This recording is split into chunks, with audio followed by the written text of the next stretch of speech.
Have you ever come back from a photography trip where you photographed from a moving object and realized too many of your images were soft or blurry? Today, I'm going to share 3 simple decisions that will help you create sharper photographs from a moving object without fighting the conditions.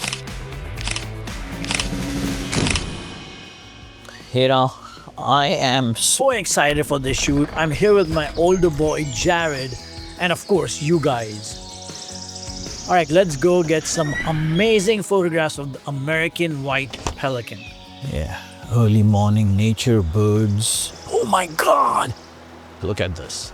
Now that is something. The lake is full of fog. And I think it is going to make for some insane photographs. I really think so.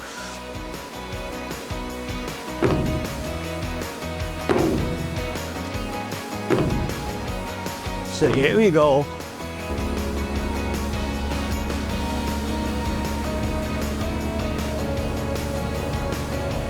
Look at that. That is heaven. Alright guys, point number 1, lens choice. When you photograph from a moving object, lens choice becomes critical. Not because of sharpness, but because of forgiveness. Here's what I really mean. When you're standing on a stable ground, you're looking through the viewfinder and controlling just one thing: your subject's movement. But when you're moving as well, on a boat, in a vehicle, you're suddenly trying to control 2 movements at the same time. Your subject is moving and you are moving. That's where photography struggles. Keeping the subject in the frame while also keeping it sharp becomes much harder. And that's why lens choice matters here more than almost anywhere else. From a moving object, a lighter lens is your friend. A lens that feels easy in your hands feels more natural.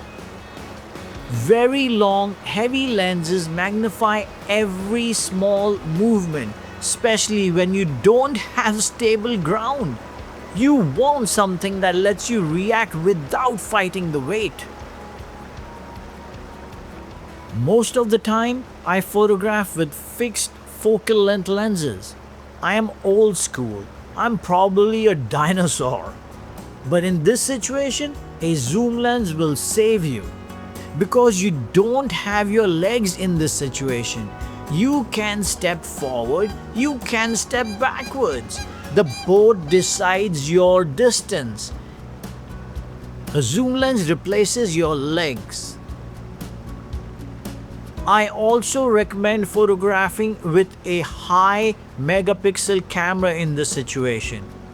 Framing and cropping become a part of your workflow.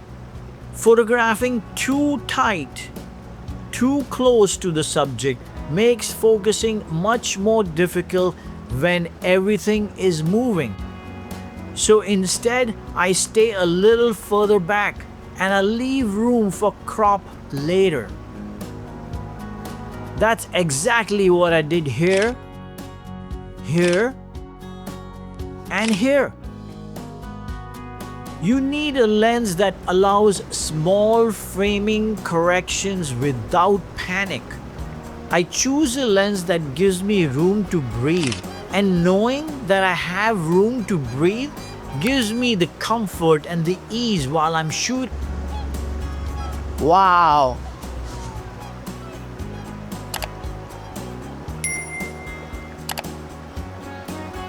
Alright guys, point number 2. No tripod, no monopod. When you photograph from a moving object, freedom matters more than stability. To get the best out of movement, you have to be free, completely free. Okay, this is the reason why support system work against you, especially in this condition.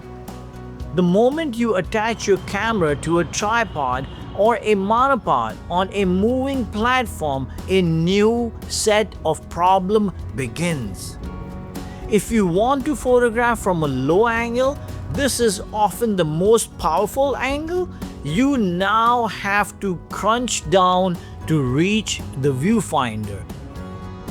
That position isn't natural for a human body, and it's also not sustainable. You can't stay in that crouched position for long, and every time you come out of it to rest your body, you risk missing the photograph. Moment doesn't wait for comfort. There is another issue most people don't think about. The platform you're standing on is already moving. Add bumps, waves, or sudden shifts, and now you're playing target with the viewfinder. You bring your eye to the camera and the camera moves. Sometimes the eye cap gets pushed straight into your eyes, and that hurts. A rigid support system fights movements. Your body doesn't, your body adapts. It absorbs motion. It reacts instantly.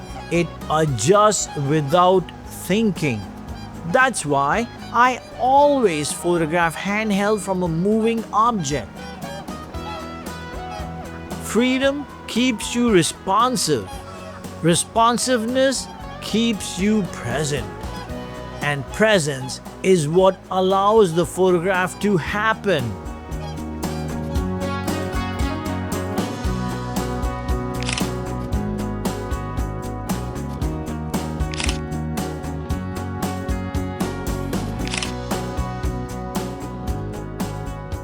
Later than 6, because see, it don't get dark until 10.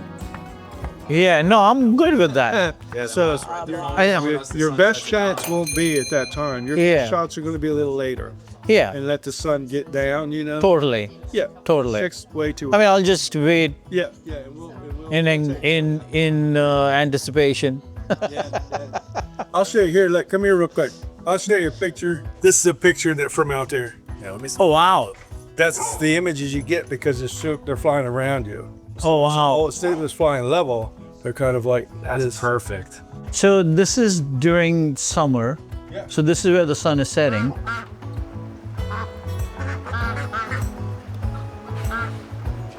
This is the boat that made it happen for the Pelican shoot, and it is the Titanic. The Titanic. All I have to do is stand over here, stand here, and look face forward, and that'll be the Titanic shot. All right, guys, point number 3. Let the body absorb the motion. You've probably seen how a chicken's head stays almost perfectly still, even when the rest of the body is moving. To a certain degree, we can do the same.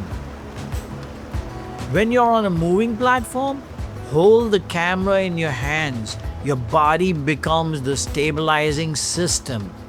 I gently engage my core. I stay loose through my shoulders, and I let my lower body move with the platform.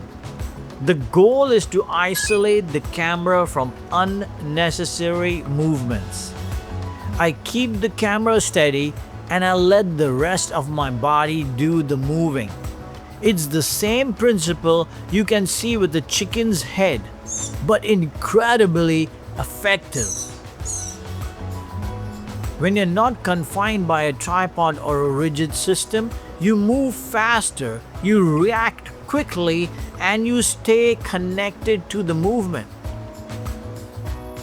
In wildlife photography, that freedom makes all the difference. That's how you create photographs that feel alive.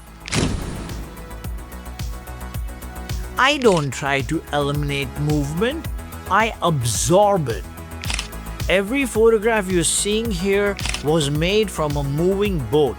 No tripod, no monopod, just movements and decisions. When you photograph from a moving object, lens choice becomes critical. Not because of sharpness, but because of forgiveness. Alright guys, I hope this has been helpful. You can go and see the entire playlist on shooting on location here, and I'll see you guys in the next one.